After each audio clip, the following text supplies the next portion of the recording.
네, 안녕하세요. 데일리 아디슈 김전입니다. 먼저 아래 자막으로 나가는 오늘의 키워드 확인해 주시고요. 그럼 8월 25일 데일리 아디슈 시작하겠습니다.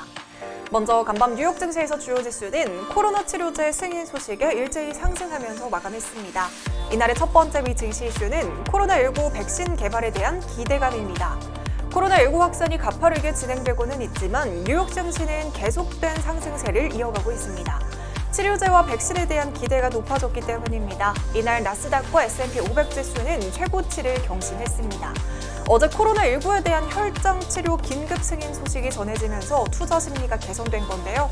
이어서 트럼프 행정부가 오는 11월 열릴 대선 전에 코로나19 백신의 FDA 긴급 사용 승인을 검토하고 있다는 보도까지 전해졌습니다. 영국 옥스퍼드 대학과 제약사 아스트라제네카가 개발 중인 백신의 긴급 승인도 거론이 되고 있는데요.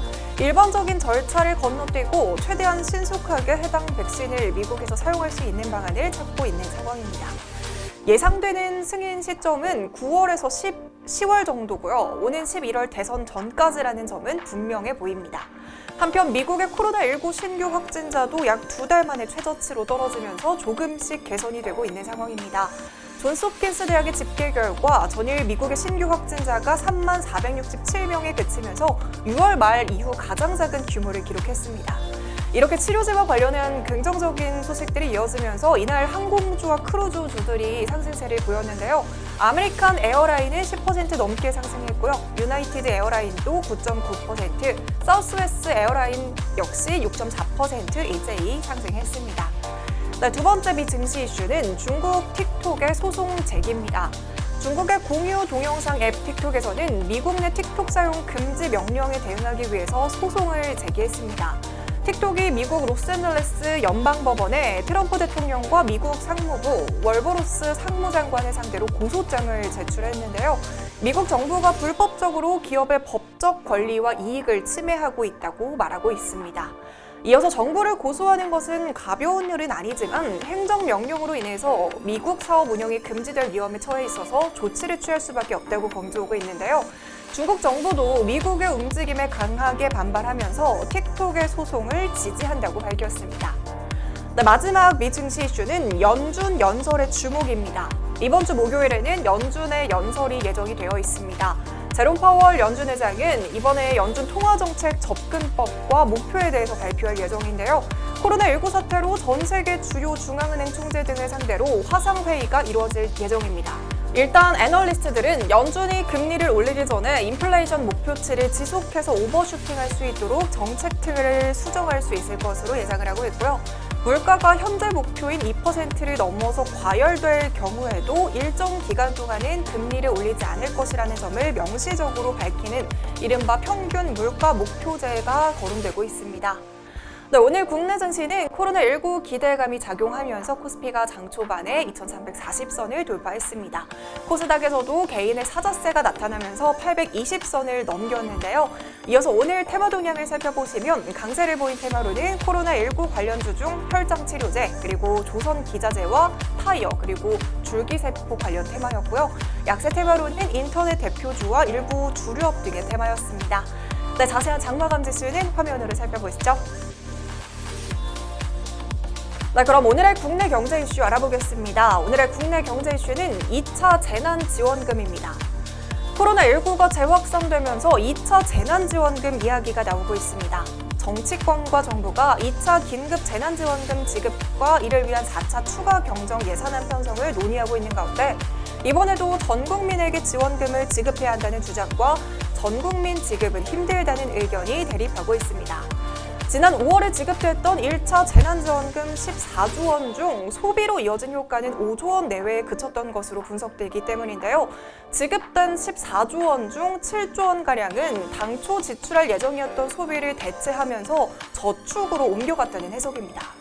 먼저 홍남기 기획재정부 장관은 2차 재난지원금은 1차와 같은 형태로 이뤄지지는 못할 것 같다라고 하면서 전 국민을 대상으로 지급하게 되면 빚을 내서 전액 국채에 의존할 수밖에 없어서 정부로서는 매우 주저할 수밖에 없는 상황이라고 전하고 있고요. 이어서 코로나19 지원은 전 국민 대상이 아니라 어려운 계층에 맞춤형으로 하는 게 맞다고 본다고 덧붙였습니다. 반면에 이재명 경기지사는 선별 지급은 국민의 분열과 갈등을 초래하게 될 것이라고 하면서 코로나 지원금의 성격을 오해하고 헌법상 평등 원칙에 위반되기 때문에 전 국민을 상대로 지급하는 것이 합리적이라고 이야기하고 있습니다. 네, 2차 지원금과 관련해서 어떤 결론이 나오게 될지 앞으로의 상황 빠르게 전해드리도록 하겠습니다. 네, 그럼 본격적으로 오늘의 종목 살펴보겠습니다. 과연 어떤 이슈들이 있었을까요? 네, 먼저 첫 번째 종목은 현대기아차입니다. 현대차와 기아차가 오늘 나란히 주가의 상승세를 보였습니다. 미국 시장조사에서 신차 첨단 기술 만족도 1, 2위를 차지했다는 소식이 호재로 작용했기 때문입니다. 이날 미국 시장조사업체인 JD파워는 2020 고객기술 경험지수 조사 결과를 발표를 했는데요. 고객기술 경험지수란 차량에 적용된 첨단 신기술에 대한 고객의 만족도를 평가하는 조사로 1000점이 만점입니다. 여기서 현대차가 일반 브랜드 중 최고점인 556점을 받았고요. 기아차는 538점을 받으면서 현대차의 뒤를 이었습니다. 더불어서 현대차는 고급 브랜드와 일반 브랜드를 종합한 전체 순위에서는 6위에 오르면서 도요타 등 경쟁 업체는 물론이고요. 아우디 등 고급 브랜드보다 높은 점수를 받았는데요. 특히 제네시스는 전체 순위와 고급 브랜드 순위에서 모두 5위에 오르면서 기술력을 인정받았습니다.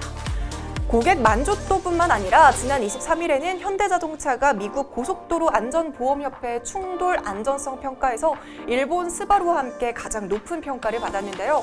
자동차 업계에 따르면 톱 세이프티픽 플러스와 톱 세이프티픽에 현대차 모델 10개가 이름을 올렸다고 발표했습니다. 가장 높은 평가를 받은 모델은 수소전기차 넥소였고요. 이어서 아반떼와 소나타 등의 차종입니다.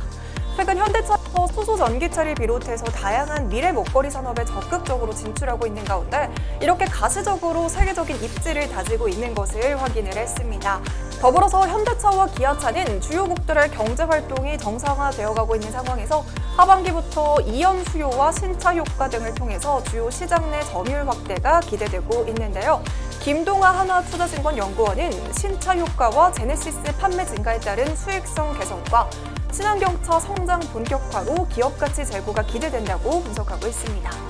현대 기아차의 또 다른 신사업을 하나 더 말씀드리자면요. 스타트업 지분 투자나 모빌리티 기업과 협력을 추진하면서 차량 호출 플랫폼 사업에 뛰어들었다고 합니다. 현대차는 지난해 4월부터 스타트업 지분 투자 방식으로 모빌리티 플랫폼 시장에 본격적으로 진출했습니다.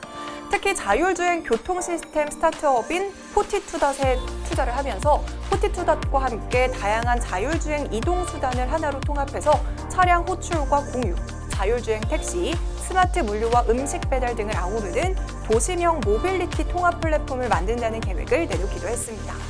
이처럼 코로나19 여파로 수많은 기업들이 어려움을 겪고 있는 상황에서도 다양한 신사업과 연구개발 투자를 적극적으로 늘리면서 미래 산업에 대비해서 철저한 준비를 하고 있습니다. 올해 상반기 전체 투자 금액만 해도 4조 원대에 육박하고 있는데요. 이에 정의선 수석 부회장은 하반기에도 코로나19로 인한 충격이 지속될 전망이지만 투자 확대는 유지할 것으로 전망되고 있습니다.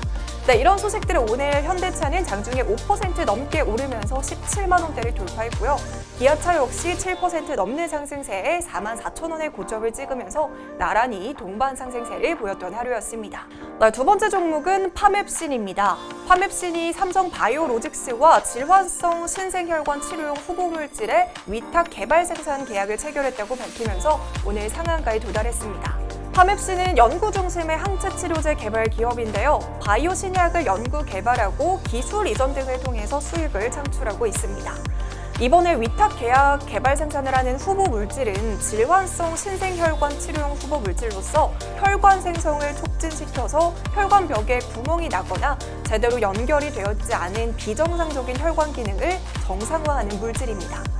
파맵신은 이번 계약을 통해서 삼성 바이오로직스로부터 세포주 개발과 공정 개발, 임상시료 생산과 임상시험 계획 제출 지원 등을 포함해서 위탁 개발 생산 전 과정에 대한 서비스를 제공받을 예정입니다.